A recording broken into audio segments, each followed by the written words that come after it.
A little bit about it. My name is Michèle Stephenson. I'm one of the co-creators, along with Idris Brewster and Joe Brewster, of the AR immersive experience, There Goes Nikki. And can you tell us how this project came about, what inspired the project a little bit?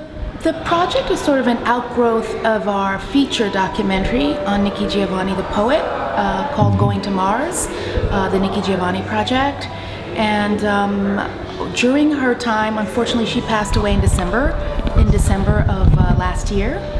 And prior to that, we wanted to do some form of installation or some form of other way of honoring her work. And we went to Virginia Tech, where she teaches, and we captured her in the depth kit on 3D, in 3D capture. And that kind of sat for a while.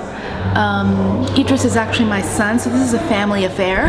Okay. And Joe Brewster is my creative and life partner. We both co-directed the film Going to Mars. And so we came together, and Idris's work is around monuments of Black and Brown history, AR monuments. So we thought we needed to do something for Nikki. And after her passing, it became just more urgent for us to do something that reflected her philosophy, her state of mind, and the beauty that she brings, that she has brought to the world through her poetry. And so that's sort of the outgrowth. So we decided we wanted to do this, this honoring of her. And speaking of her poetry, I know this might be a tough question. Do you have one that you really resonate with, that stands out to you? I mean, there's so many that resonate. I think some of the most seminal for us ended up in the film, Going to Mars, and there are a number of them that sort of, they're a stamp in historical time, but also in a time of her state of mind.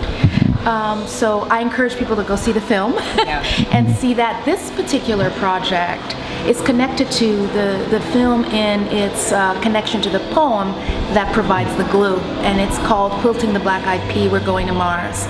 And there's something about the journey in that poem that encompasses the Black experience, Black history, but also joy and our contributions, and her take on what it means to be Afrofuturistic, which she was before the term was even around.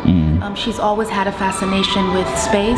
So I feel like in some ways this poem encompasses a lot of how she sees the world, but also how we should see the world and history and our future.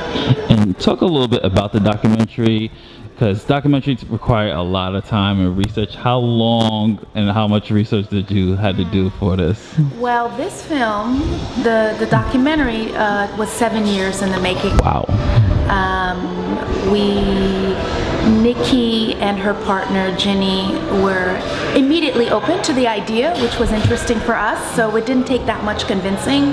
But then the whole process of documenting, raising the money for the film, it took over 7 years. But we like to think that allowed us to do the deep dive, not only into the historical research, the research of her work, the research of her time, but allowed us to really experiment with the form and really think creatively in what is the best visual way for us to really honor the work. So the film in some ways has its poetic expression as well.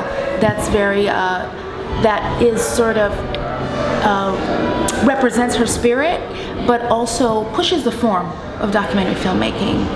And we have been collaborating with Asia at Kinfolk for the last, well, we shot the 3D capture for about, that was like 3 years ago. And then it kind of stayed in the shelf for a bit. But this has been it's kind of been a few months in the making. Yeah. But as I was looking back, though, I was thinking about the proposals that we had done for the film. We always wanted to have another representation of Nikki's work visually that was not 2D, was not a 2D experience or documentary experience. Our initial proposals included a 3D channel installation, but I feel that this takes it to a whole other level in terms of trying to embody this philosophy of space and its connection to Earth and how we should see ourselves.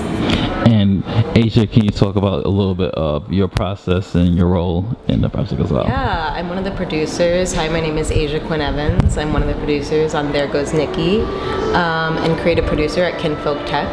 So I came in just as the team was concepting, storyboarding, how did they want to take that capture that they had with Nikki and bring it into the AR experience. The process was actually quite fun. I think there's members of the Kinfolk team who went to Joe and Michèle's house, who talked through what was possible in AR. And I think when we finally found that storyboard, it was clear to us too that we should bring in a set designer to really help ground us in the space and create kind of a launching pad for the AR experience itself. And we brought on Josh Brilla, who has been a great collaborator and really helped to bring this vision to life. And then we also brought on the florists at Saffron Brooklyn to bring in all the flora, to choose plants and flowers that also really reflected Nikki's appreciation of nature and flowers. I think you'll hear in the onboarding video that she thought perhaps she'll come back as a flower, and we'll notice her there and those things. So yeah, really a collaborative team effort. And then Pariah builds all the app experience with us, and we also brought on a Duff Kit developer, Elliot, who Michèle and Joe had worked with on their first VR experience, and he was really excellent in creating this and making this happen. For us, it was very key that there be a conversation between the physical and the technological, because I think, again, it represents this the philosophy of this poet, Nikki, that this idea that every part of Earth or flowers is also part of space, and that we become outer space after we transition. So it was very important that the physical space there be as much attention to the physical space as the technological space, so they be in conversation. And so the set designer, we brought in a theater expert, someone who's used to working in theater. So that, I think, that kind of vision helped in the collaboration as well. You can see it when you're walking through with the AR, because you can see how everything really pops together. And one thing I really loved about it is the final, probably kind of like the final shot when she's talking and she's going up to space, she's fading into space, so you see from the flowers and all the different colors, and it just goes up, and then she just fades away while her voice fades. I thought that was just a wonderful shot there. Yeah, thank you. Yeah. It was it took a little bit of work, but we made it happen. It worked out. Yeah. And my final question will be, what do you hope people take from the documentary after watching it? The documentary or this? Both. Well, you'll do the AR and you'll do the documentary. Yeah, okay.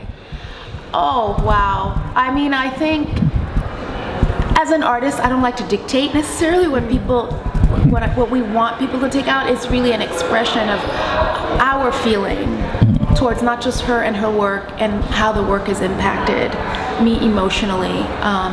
There's a sense of resilience, a sense of the possibilities that exist if we continue to resist, which is really relevant for today, and that the fighting and the resistance is in our blood, and honoring our ancestors, whom she is one now with us. So for me, it was really a labor of love to bring that emotional resonance for me to visual life. And for the AR, what would you hope people experience or take away from it? Absolutely. I mean, I think working on this, I've now had the experience of hearing this poem, I think maybe over 50, maybe over 100 times.